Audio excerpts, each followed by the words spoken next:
Everybody to Go Local Live. I'm Josh Fenton, CEO and co-founder. Thanks very much for joining us. A very timely issue is this issue of college loan forgiveness. It's a big debate down in Washington, D.C., and there's some important deadlines coming up. We've got Charles Kelley from Rhode Island Student Loan Authority with us. Sir, thank you so much for joining us. Josh, thank you for helping us get the word out on these coming changes. Okay, so this has got it all, right? It's got money, it's got politics, it's got a deadline, it's got it all. Let's talk about what's happening. What comes due in February? What do families need to know about these deadlines that the clock's really on the field? Well, Josh, there's been a couple of changes that we really want to help make people aware of. And you're right. During COVID, as most people know, federal loans were put on hold. So it's been, close to 2 years where people haven't made payments on some of their federal loans or haven't been required to. And that all changes this February. So people who have sort of forgotten about getting back on a repayment schedule with their loans should probably do a couple of things. Look up who is the servicer or holder of their loans and contact them. This, again, is only for federal loans, to make sure the mailing address is right. If they want to be on automatic payment like ACH, they should check on that, and just reacquaint themselves with how much they will be going back into repayment for. But there is another issue that's very recently come out of Washington.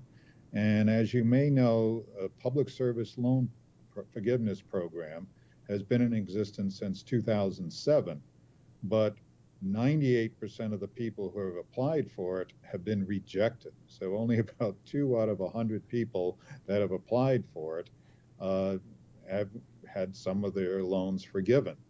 So the U.S. Department of Education, probably recognizing that they may not be able to do general loan forgiveness, have made some substantive changes in the requirements for those people who work for a 501c3 or government agencies, such as teachers, may still be able to get some loan forgiveness on the balance of their loans.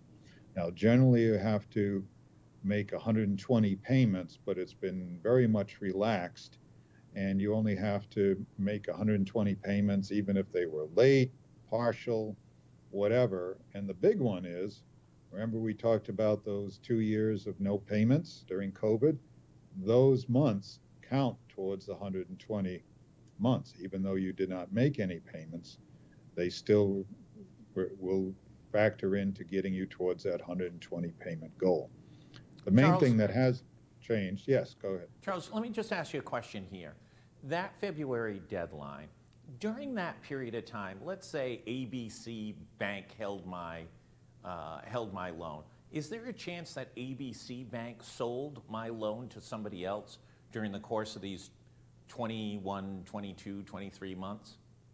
Yes, they could have. And if it was a non-federal loan, the payments would still have to have been made during the COVID period. So it's probably not as big a surprise. But yes, banks routinely sell loans to organizations like ours.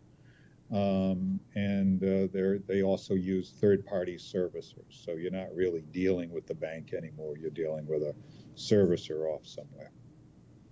Okay, take us back to this, public service loan forgiveness opportunity.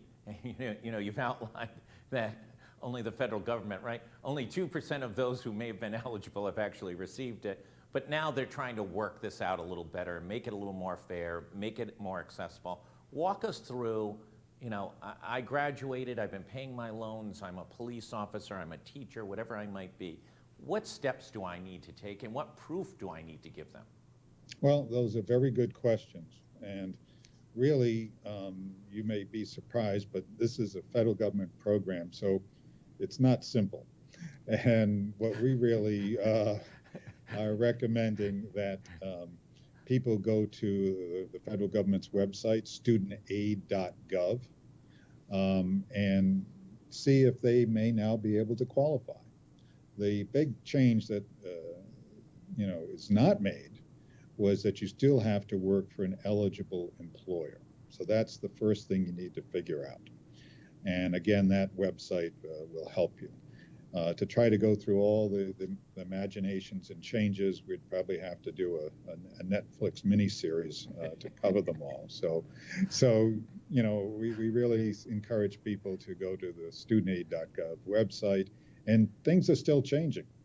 So that's how you get the most recent information. And then also people with federally held loans should contact their servicer. So those poor folks are going to be flooded with calls, but they're really the only ones that can help tell people where they stand in the process or get them in the right process.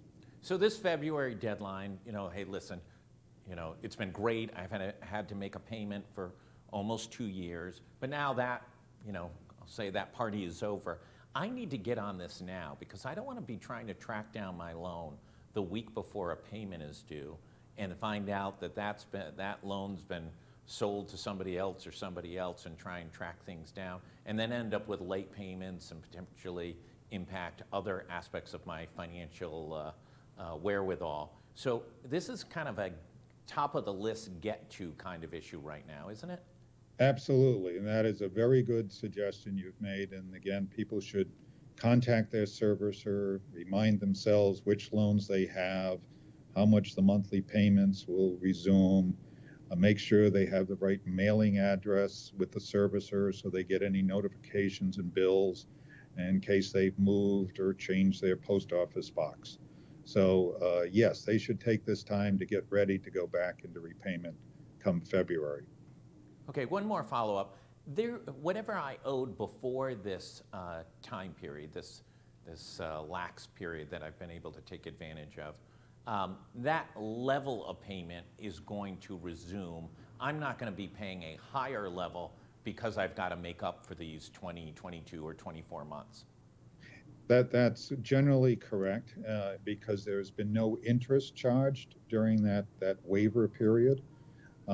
So your principal amount should not have increased.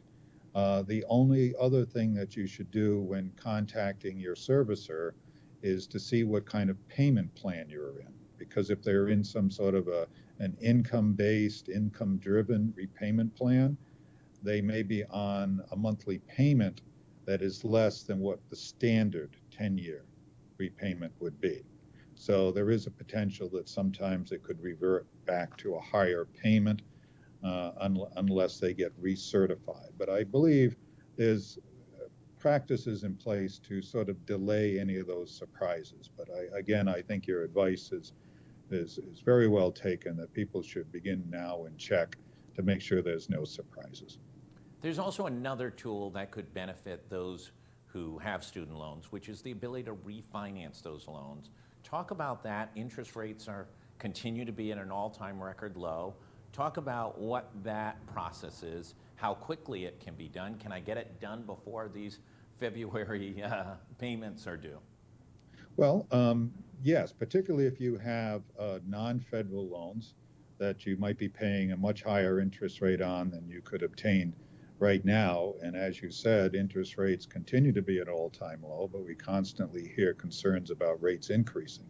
So if you don't have loans that you think will be partially forgiven under public service loan forgiveness, or you need some of the other federal benefits that come with federal loans, there may be times even when you might want to refinance some of those. But please be careful. You don't want to give up federal benefits that you might need.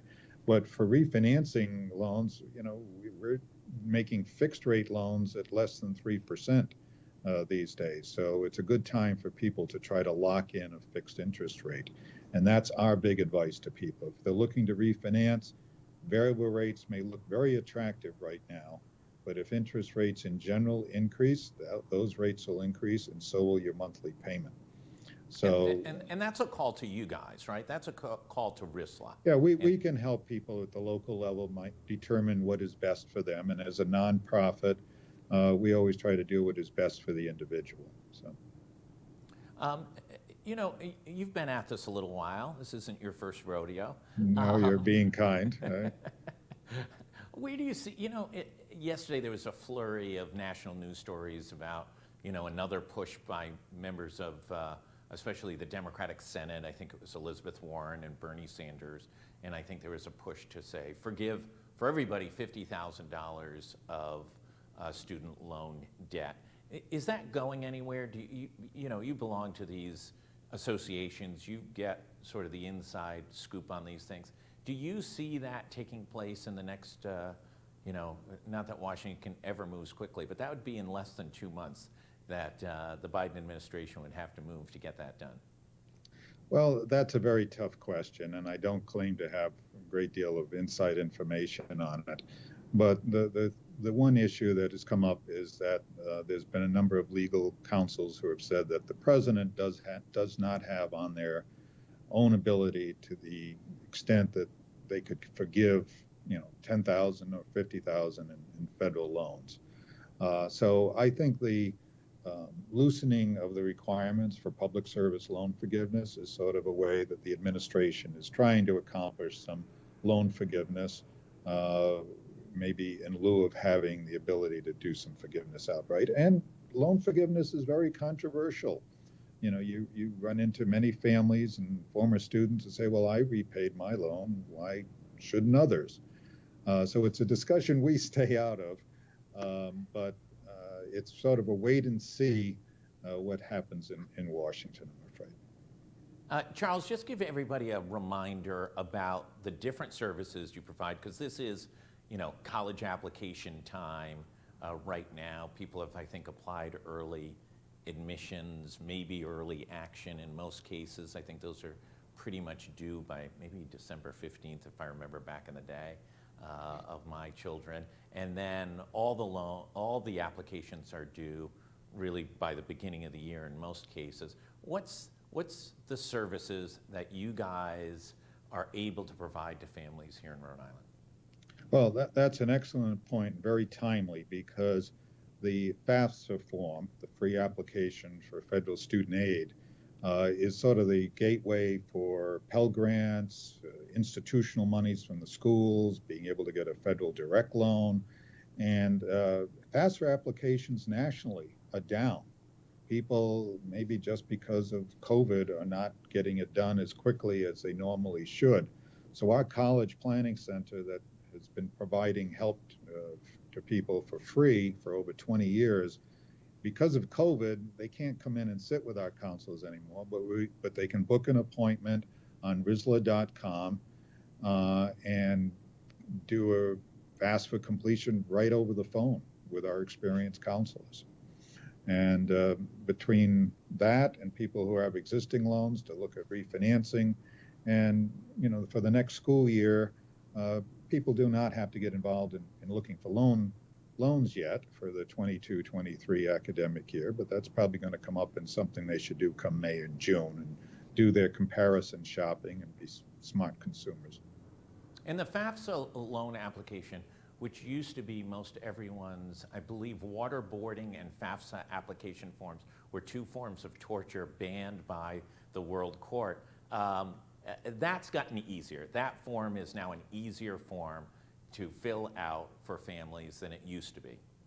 Yes, it is. And it's really, once a family has gone through it once or twice, they get fairly comfortable with it. But that initial shock, I guess, of something totally new, and families rightfully are very concerned that they might do something wrong and miss out on federal or college aid, and that's sort of where we come in. We'll try to help them navigate the financial aid process and reduce their stress. So they can just go to RISLA.com, look for College Planning Center information, and book an appointment if they like. And again, everything is free as a public service that we provide.